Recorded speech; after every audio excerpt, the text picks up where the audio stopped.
राधे राधे मित्रों। तो मित्रों आप लोग राधा किशन के अपकमिंग एपिसोड में देखेंगे कि मित्रों वीडियो शुरू करने से पहले अगर आप हमारे चैनल पे नए हैं और अगर अभी तक आप लोगों ने हमारे चैनल को सब्सक्राइब नहीं किया है तो चैनल को कर लीजिएगा सब्सक्राइब और बेल आइकन को ऑल पे करके प्रेस कर दीजिएगा, जिससे कि हमारी नई वीडियो का नोटिफिकेशन आपको मिल जाए। तो मित्रों आप लोग देखेंगे कि नारायण कहते हैं महादेव से, भविष्य में एक ऐसा समय आएगा जब मैं अपनी लक्ष्मी के पास जाना चाहूँगा, तब आप आएंगे मुझे रोकने।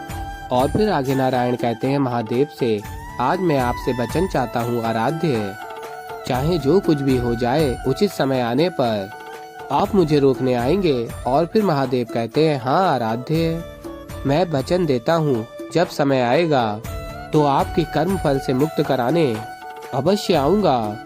और फिर मित्रों आप लोग आगे देखेंगे कि कन्याकुमारी कहती है महादेव सूर्योदय हो गया पर आप मुझसे मिलने नहीं आए। और फिर महादेव अत्यंत दुखी होते हैं और कहते हैं कुमारी, तुम्हारा प्रेम तुम्हारी भक्ति इतनी पवित्र है कि यह संसार उसे सदैव स्मरण रखेगा।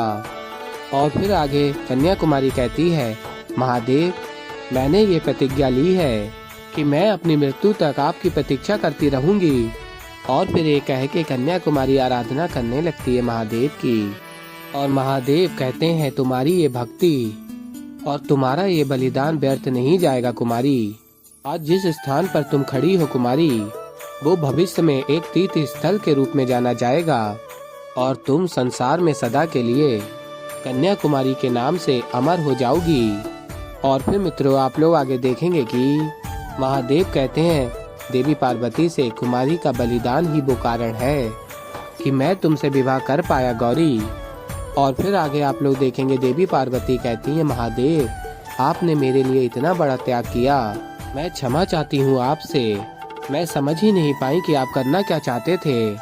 और कहती हैं देवी पार्वती, मैंने आपसे वचन लिया था कि आप श्रीनिवास को भार्गवी से मिलने से रोकेंगे नहीं, मैं आपको इस वचन से मुक्त करती हूँ। और फिर महादेव ऋषि भृगु, महाराज आकाश और असुर गुरु शुक्राचार्य से कहते हैं एक दिवस अवश्य आएगा जब आपको ये ज्ञात होगा कि श्रीनिवास और भार्गवी का एक साथ होना आवश्यक क्यों है, और उस दिवस की प्रतीक्षा मुझे भी रहेगी। परंतु आप चिंता ना करें, क्योंकि आज के दिवस मैं अपने वचन का पालन अवश्य करूंगा, अपना कर्म करूंगा, श्रीनिवास को भार्गवी से मिलने से रोकूंगा। और फिर मित्रों आप लोग आगे देखेंगे कि श्रीनिवास कहते हैं सारथी रथ रोको। और तभी गोविंदराज कहते हैं क्या हुआ श्रीनिवास, रथ क्यों रुकवा दिया। और फिर श्रीनिवास कहते हैं मुझे यहाँ से अपना मार्ग बदलना होगा गोविंदराज, यदि ऐसा नहीं हुआ तो उचित समय तक मैं भार्गवी तक पहुँच नहीं पाऊंगा। और फिर गोविंदराज कहते हैं किंतु क्यों नहीं पहुँचोगे, हम जा तो रहे हैं साथ में ही। और फिर श्रीनिवास स्मरण करते हैं कैसे समझाऊं मैं आपको गोविंदराज, यदि मैंने ऐसा नहीं किया तो मेरे आराध्य महादेव ही मेरे प्रेम की कसौटी के बीच में आ जाएंगे। और गोविंदराज कहते हैं क्या हुआ श्रीनिवास, मुझे बताओ कि बात क्या है। और फिर श्रीनिवास कहते हैं अभी ये सब बात करने का समय नहीं है गोविंदराज, मुझे शीघ्र अतिशीघ्र भार्गवी तक पहुंचना होगा। और कहते हैं मैं चलता हूँ। और फिर गोविंदराज कहते हैं अरे राजकुमारी पद्मावती जागेंगी तो मैं उनसे क्या कहूँगा कि तुम कहाँ चले गए। और फिर श्रीनिवास कहते हैं वो आप स्वयं ही संभाल लेना, मैं आपसे सीधे करबीरपुर में मिलता हूँ। और फिर आगे आप लोग देखेंगे गोविंदराज कहते हैं अरे मेरी बात तो सुनो श्रीनिवास, ऐसे कहाँ जा रहे हो। ये श्रीनिवास भी ना पता नहीं इसके मन में क्या चलता रहता है। हे प्रभु बस आपसे इतनी सी प्रार्थना है कि चाहे जो हो श्रीनिवास और भार्गवी शीघ्र अतिशीघ्र मिल जाएं।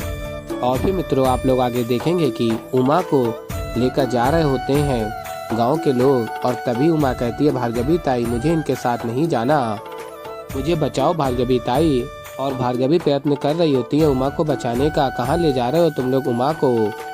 किंतु गांव के लोग उमा को रथ में लेकर जा रहे होते हैं और भार्गवी गिर जाती हैं टकरा के। और तभी दूसरा रथ लेकर कुमार बासु आ जाता और कहता है भार्गवी से, भार्गवी तुम यहाँ इस दशा में, तुम ठीक तो हो। और फिर भार्गवी कहती है मैं तो ठीक हूँ, लेकिन बोलो उमा को ले गए, उसे किसी भी प्रकार बचाना होगा। और फिर कुमार बासु कहता तुम मंदिर जाओ, मैं उमा को लेकर शीघ्र आता हूँ। और फिर भार्गवी कहती है नहीं नहीं उमा को बचाना होगा, और कुमार बासु के रथ में आ जाती हैं। और फिर आगे आप लोग देखेंगे कि उमा को गांव के लोग ले जा रहे होते हैं। ये चाल भी कुमार बासु की ही होती है और कुमार बासु स्मरण करता है, कहता है आई से बात हो गई है मेरी, तुम बलपूर्वक उमा को अपने साथ लेकर जाना और जब तक मैं ना कहूँ उसे छोड़ना मत और स्मरण रहे उमा को भार्गवी के सामने से ही लेकर जाना है तुम्हें। और इस कार्य करने के लिए कुमार बासु ने पैसे दिए हुए होते हैं।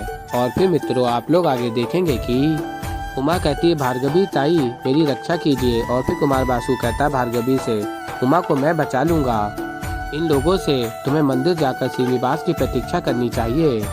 मुझे पूर्ण विश्वास है कि तुम्हारा प्रेम सच्चा है और सूर्य अस्त से पूर्व श्रीनिवास तुमसे जरूर मिलेगा। और भार्गवी कहती है नहीं, मैं तब तक मंदिर नहीं जाऊंगी जब तक उमा को इन लोगों से छुड़ा नहीं लेती। और फिर राजकुमार बासु कहता भार्गवी मैंने कहा ना कि उमा को मैं संभाल लूंगा, तुम मंदिर जाओ श्रीनिवास की प्रतीक्षा करो। और फिर भार्गवी कहती है नहीं कुमार बासु, मैं इस स्थिति में उमा को छोड़कर नहीं जा सकती।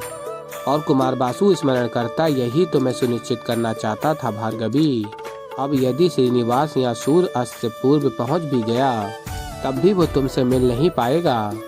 और फिर मित्रों आप लोग आगे देखेंगे कि राजकुमारी पद्मावती निद्रा से जागती हैं और देखती हैं श्रीनिवास रथ पर नहीं है और कहती हैं सारथी रथ रोको। और तभी गोविंदराज देखते हैं राजकुमारी पद्मावती निद्रा से जाग गई हैं। और फिर राजकुमारी पद्मावती पूछती हैं गोविंदराज श्रीनिवास कहाँ है। और फिर गोविंदराज बताते हैं राजकुमारी जी चिंता की कोई बात नहीं है, श्रीनिवास कहकर गया है कि वो हमसे पूर्व करबीरपुर में ही हमें मिल जाएगा। वो उसे मार्ग में ही छोटा एक मार्ग मिल गया था तो वो उस मार्ग से चला गया। और फिर राजकुमारी पद्मावती कहती हैं तो हम भी तो उस छोटे मार्ग से जा सकते थे ना। और फिर गोविंदराज कहते हैं हाँ किंतु वो मार्ग छोटा अवश्य था किंतु असुरक्षित था, इसीलिए श्रीनिवास ने कहा कि वो वहाँ से शीघ्र पहुँच जाएगा और मैं आपको सुरक्षित करबीरपुर लेकर पहुँचूं। आप निंद्रा में थी ना तो उससे आपकी निंद्रा भंग करना उचित नहीं लगा ना, इसलिए यदि अब आपको आपत्ति ना हो तो हम चलें, करबीरपुर के लिए निकलें, देरी हो रही है। और फिर राजकुमारी पद्मावती आज्ञा देती हैं हाँ चलो। और फिर मित्रों आप लोग आगे देखेंगे कि देवी पार्वती कहती हैं महादेव मुझे ये भली भांति ज्ञात है आपके लिए श्रीनिवास को रोकना अत्यंत दुखद है, परंतु और कोई मार्ग नहीं है, आपको श्रीनिवास को करबीरपुर जाने से रोकना ही होगा।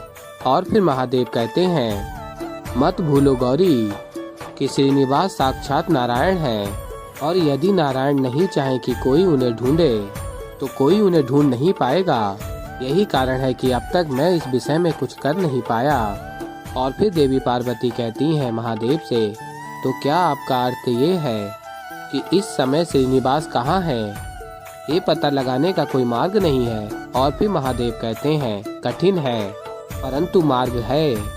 श्रीनिवास इस समय धरती पर कहाँ है ये पता लगाने के लिए मुझे जल, अग्नि और वायु इन तीनों तत्वों की सहायता लेनी होगी। और फिर महादेव कहते हैं गरुण देव, अग्निदेव, वायुदेव मेरे समक्ष प्रकट हो।